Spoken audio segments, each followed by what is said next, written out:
grande et immense est notre joie de vous savoir nombreux à suivre votre émission à l'école du sabbat, cette chronique d'études, d'échanges, de partage de la parole de Dieu qui vous parvient chaque semaine au travers des ondes de la PPT TV. Et que dire de plus que vous souhaitez la bienvenue dans ce nouveau trimestre qui est le troisième trimestre de l'an 2024, qui a pour grand thème le livre de Marc.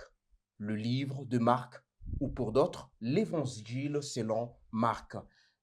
Et avec moi sur ce plateau, nos deux habitués frères avec lesquels nous allons vous introduire dans cette nouvelle leçon, qui sont le frère Innocent et le frère Janvier. Bienvenue frère Innocent.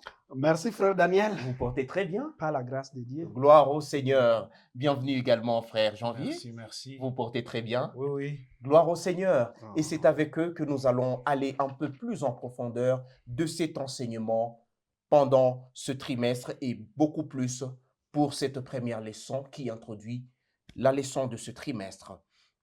La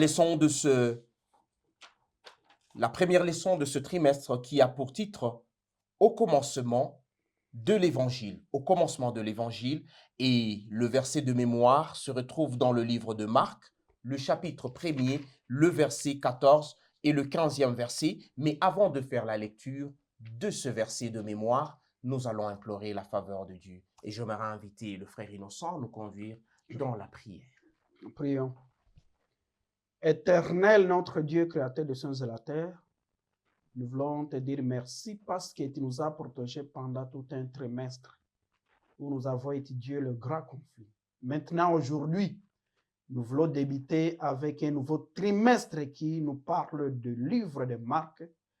Permet que les enseignements que nous allons tirer dans ce trimestre puissent être une armure dans notre cheminement chrétien. Au nom de Jésus, Amen. Amen. Amen, amen. Gloire au Seigneur. Après une étude prophétique, nous voici de retour dans les évangiles. Le livre de Marc est l'un des livres le plus merveilleux, le plus synthétique, le plus direct. C'est le livre qui commence avec déjà l'identité du Messie qui est déjà dévoilée.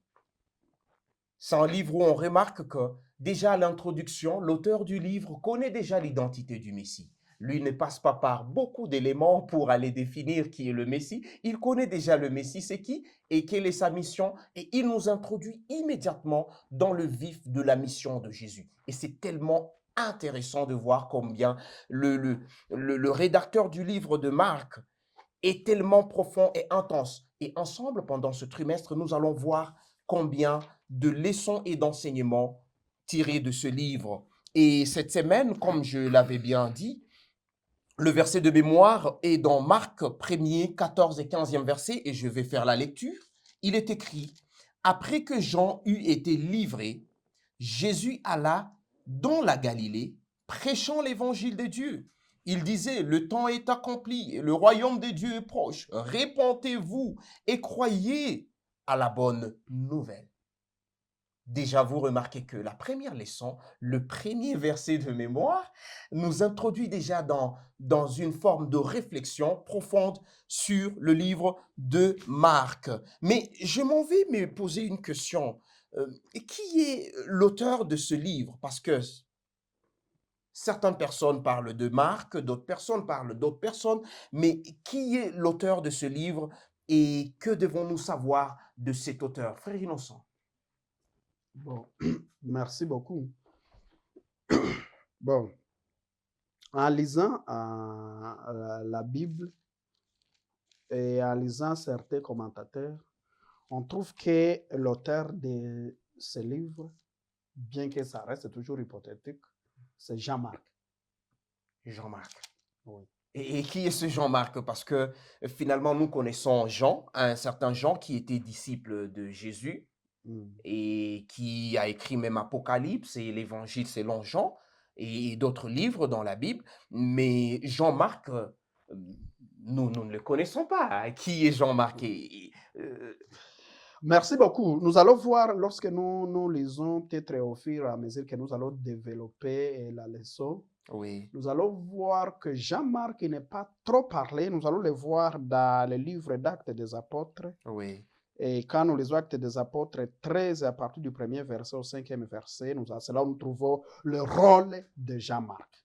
Jean-Marc, c'était un jeune qui aidait, qui était au service de Paul et de Barnabas. Et au fur et à mesure, quand nous développons la leçon, nous allons voir aussi que Jean-Marc avait des liens fraternels avec Barnabas. Il était son cousin. Ah oui. Alors, au fur et à mesure que nous allons évoluer avec la leçon, nous allons voir les grands rôles qu'il a joués dans l'œuvre missionnaire.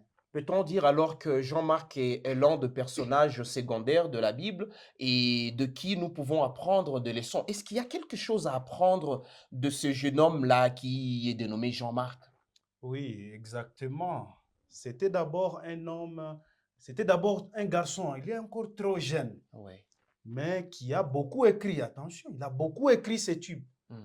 Cela prouve que ça fait d'abord partie des éléments qui nous amènent toujours à étudier plus de Jean-Marc. En plus, étant jeune, il va aussi se donner à l'évangile, c'est-à-dire lui aussi va être dans l'équipe des gens qui sont en train d'amener l'évangile. Et sans oublier qu'à l'époque, la mission d'évangélisation était tellement compliquée parce qu'il fallait qu'on passe même des endroits difficiles, marcher à pied pour seulement évangéliser. Imaginez-vous un jeune garçon qui dit « Moi aussi, je me sacrifie pour l'évangélisation ». Ah, gloire au Seigneur, c'était un jeune courageux Oui. qui s'est engagé et s'est enrôlé aux côtés de grands hommes quand même. Barnabas, ce n'était pas n'importe qui, l'apôtre Paul n'était pas n'importe qui, mais quand même avoir ce courage-là de s'engager sur le terrain sur lequel ces gens-là... D'ailleurs, parlant de leur première mission, lorsque nous lisons dans Actes des Apôtres, au 13e chapitre, déjà à partir du premier verset au 5e verset, nous voyons cette consécration de Barnabas et de Paul pour une mission quelconque. Et au verset 13, nous remarquons encore, à part au chapitre 12, le verset 12, où on a parlé brièvement de Jean-Marc, au verset 13 du chapitre 13, on parle de Jean-Marc comme quelqu'un qui rétropédale. C'est comme s'il s'était engagé aux côtés de Barnabas et de Paul, et il rétropédale.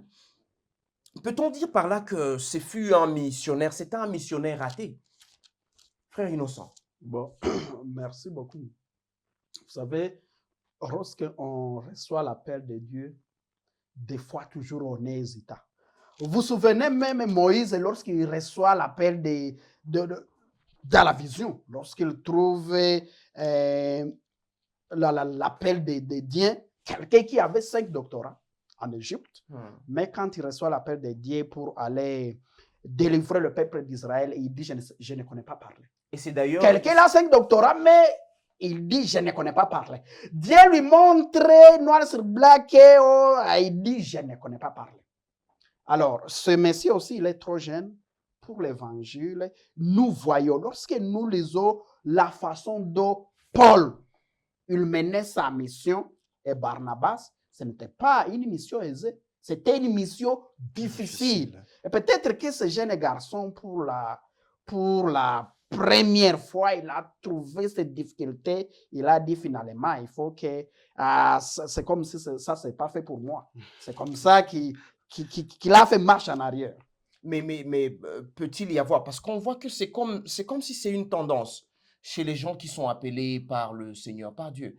Ils ont tendance à refuser la mission et puis plus tard s'engager. Mais eux quand même donnent des raisons. Pour Moïse, il a dit, je ne sais pas parler, mais pour Jean-Marc, quelle était la raison pour qu'il revienne en arrière et qu'il revienne sur ses pas?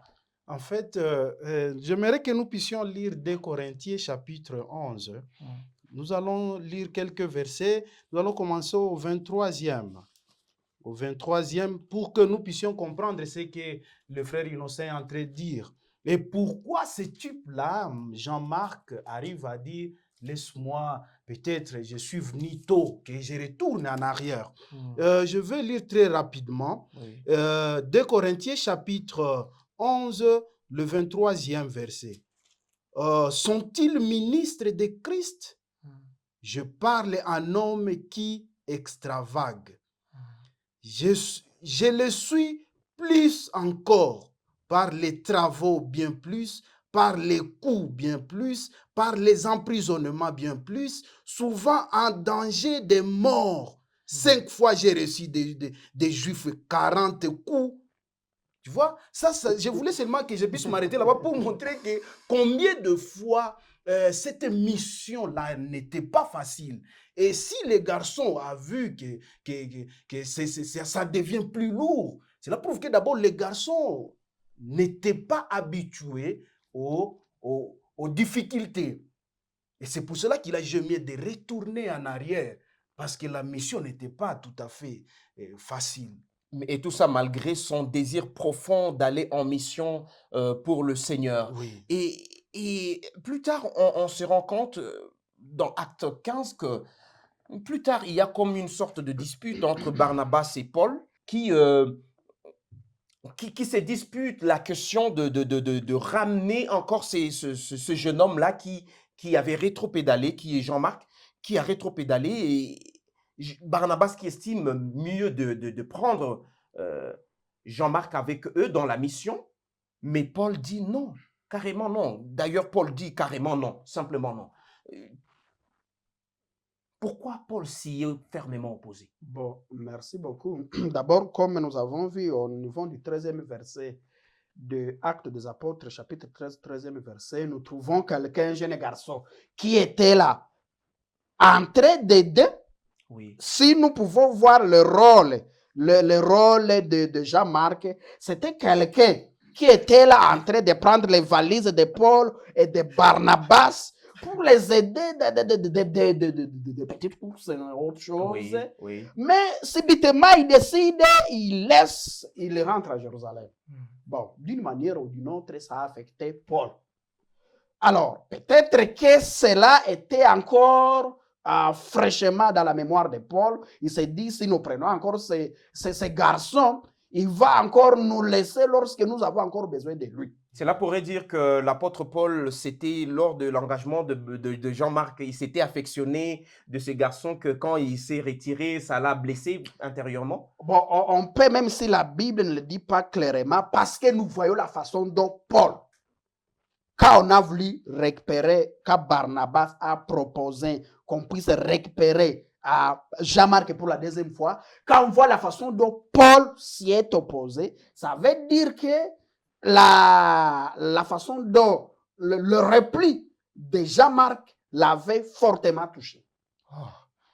C'est pourquoi il ne voulait pas être touché pour la deuxième fois. Et avant que nous passions à la deuxième partie de la leçon de cette semaine, parce qu'il a deux parties, on devrait apprendre de Jean-Marc qui est un personnage important dans cette leçon. Et plus tard quand même, l'apôtre Paul a un témoignage élogieux vis-à-vis de Jean-Marc.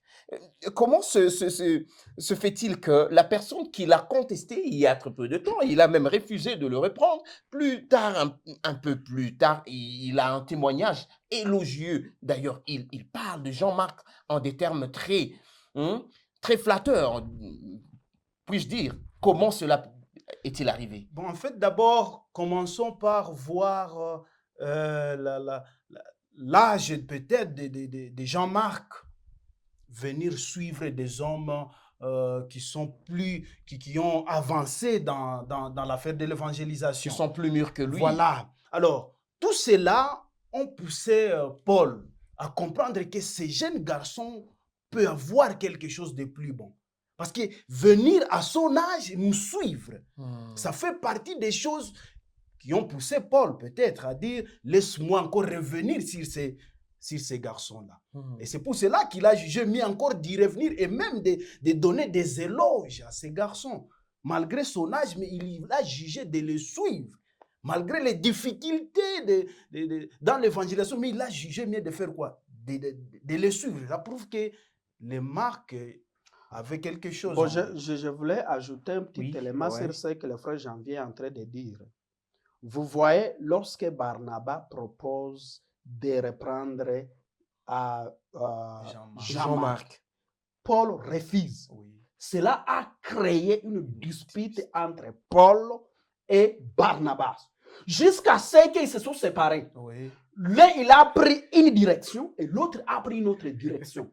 Mais il faut voir que plus tard, on peut dire que c'était aussi la volonté de Dieu. Oui. Parce que là où Paul il est parti avec Silas, ils ont évangélisé là-bas. Oui. Et là où Barnabas C'est parti. est parti avec Jean-Marc, ils ne se sont pas aussi mis assis, ils ont évangélisé là-bas. Et on peut dire que, bon, c'est vrai, la position de Paul, à court terme, on trouve que c'est une position qui est brutale, mais la main invisible derrière ça, on peut dire que c'était la main de Dieu La main de pour Dieu. propager la mission d'ici et là. Merci. Gloire au Seigneur, parce que finalement, grâce à cet encouragement que Barnabas a apporté à Jean-Marc, nous avons l'évangile selon Marc. Amen. Et c'est un fruit, cela prouve que un grand changement s'est opéré dans la vie de ce jeune homme. Et j'aimerais un peu plus rapidement qu'on passe à la deuxième partie, parce que le livre de Marc est un livre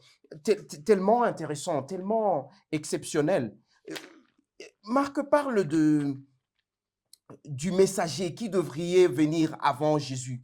Qui était-il et quel était son rôle? Frère Janvier, Oui, merci. le messager, parce que le livre de Marc en parle. Il devrait y avoir un messager qui devrait venir avant. Et d'ailleurs, il fait référence au passage de l'Ancien Testament, la Torah. Oui, Et oui.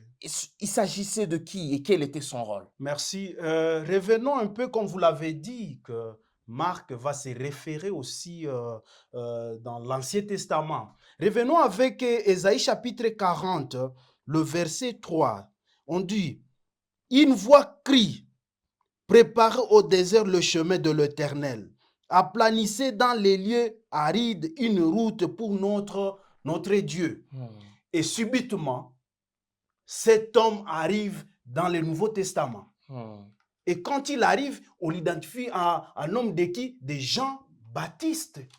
C'est Jean-Baptiste que Marc est en train de nous parler. Et c'est ce même Jean-Baptiste qu'Ésaïe lui-même a parlé. Parce qu'il est venu avec le message. Le message qui était toujours de faire quoi? Aplanissez les sentiers. Il proclamait aussi le message aussi de la repentance. Parce qu'il était en train de préparer la venue d'un quelqu'un.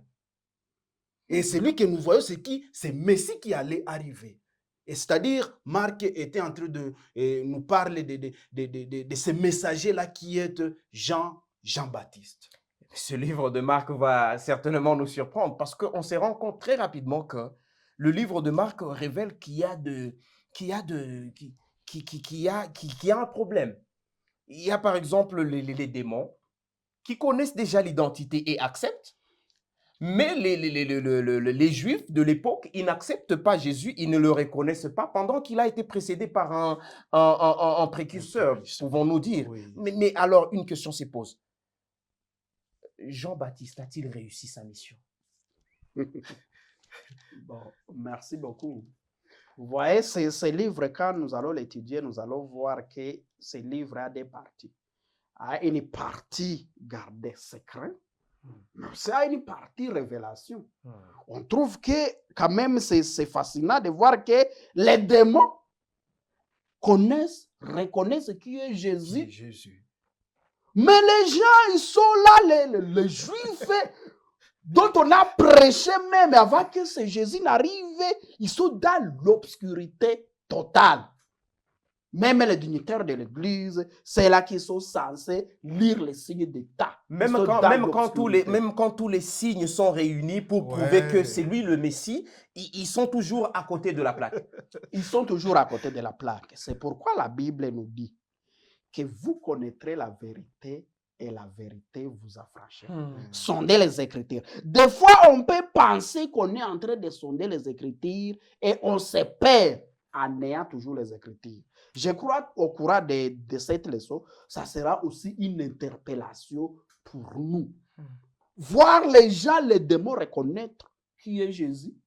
Sauf dans les déclarations où on a dit quand même Jésus posait la question à ses disciples. Oui. Tu vois, les disciples aussi marchaient avec Jésus, mais ils ne connaissaient pas. Mm. Sauf Pierre qui a dit, tu es fils de Fils Dieu, de Dieu. tu es le Messie. Et Jésus, il a dit, ça, ce n'est pas toi qui l'as dit, mais ça a été soufflé par le Par Père. les- Ça veut dire, nous aussi, nous voudrions qu'au fur et à mesure que nous allons étudier cette leçon, que l'Éternel puisse nous révéler encore des choses davantage. Merci. Mais revenons quand même sur nous actuellement. N'est-ce pas un danger que nous courons aussi comme les Juifs, d'être dans des confessions religieuses, de prier par-ci, par-là, d'être chrétiens, mais être trouvés plus tard que nous n'avons jamais connu Dieu? N'est-il pas un danger que nous courons aujourd'hui? Est-ce que le chrétien aujourd'hui connaît le Christ qu'il sert? En fait, ce que vous dites, c'est un problème. Heureusement, j'ai aimé trop l'intervention du frère Innocent. C'est-à-dire que les démons qui reconnaissent Christ et les gens qui sont en train d'écouter parler de ce Christ, imaginez-vous lorsque Jésus fut baptisé, et même Jean lui-même disait, et Jean-Baptiste disait, il y a quelqu'un qui vient après moi, mais qui vous fera baptiser par.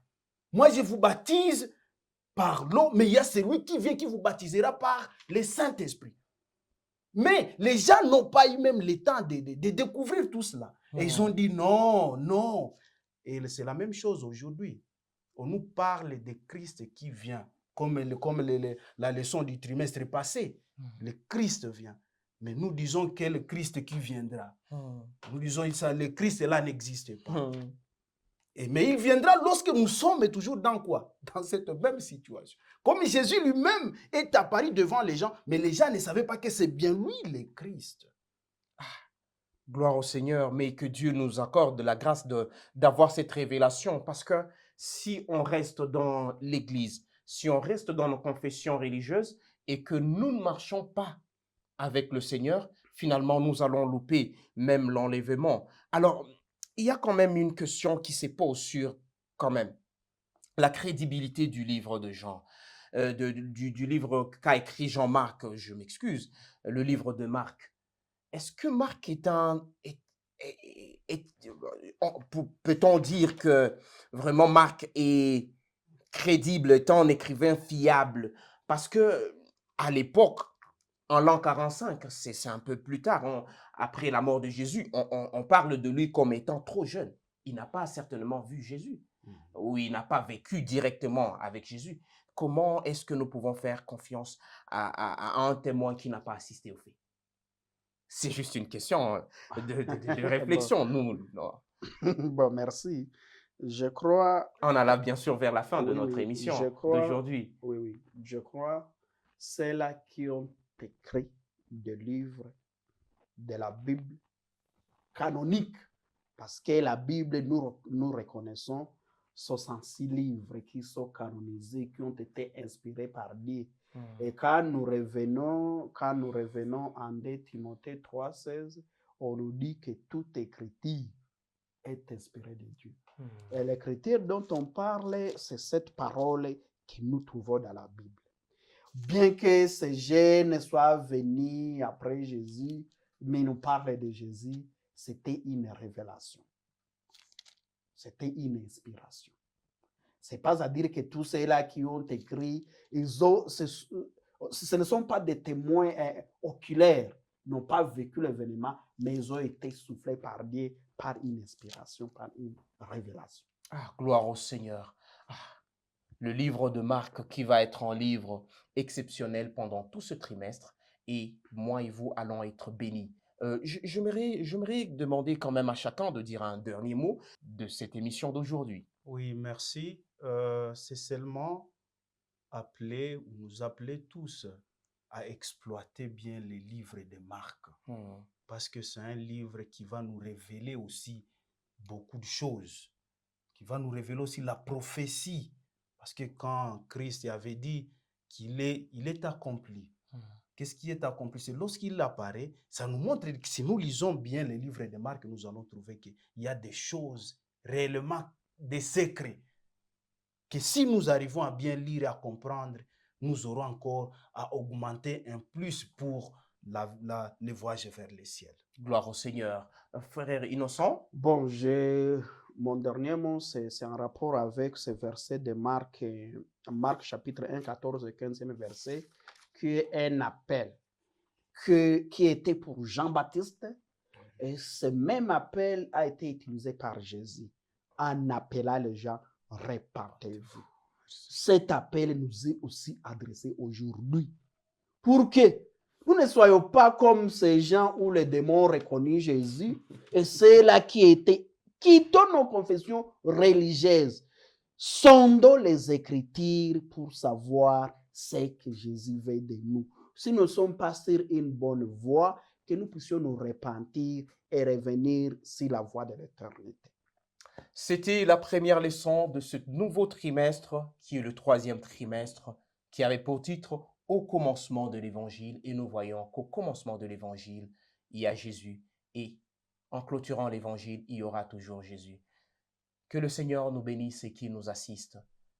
Et avant de clôturer cette émission, j'aimerais demander au frère Janvier de nous conduire dans une courte prière. Du haut des cieux, notre Père, merci parce que tu as encore, ô Dieu, agi dans la vie de tout et chacun. Surtout nous accorder cette opportunité encore d'apprendre de toi. Que ce soit ta voix qui parle et que nos voix soient anéanties au nom de Jésus. Amen. Amen. N'oubliez pas que cette émission connaîtra le succès et l'Évangile connaîtra le succès si vous y participez en likant cette émission, en partageant cette émission afin que plusieurs reçoivent le Seigneur au travers de ces messages. Que le Seigneur vous bénisse. Au revoir et à la prochaine.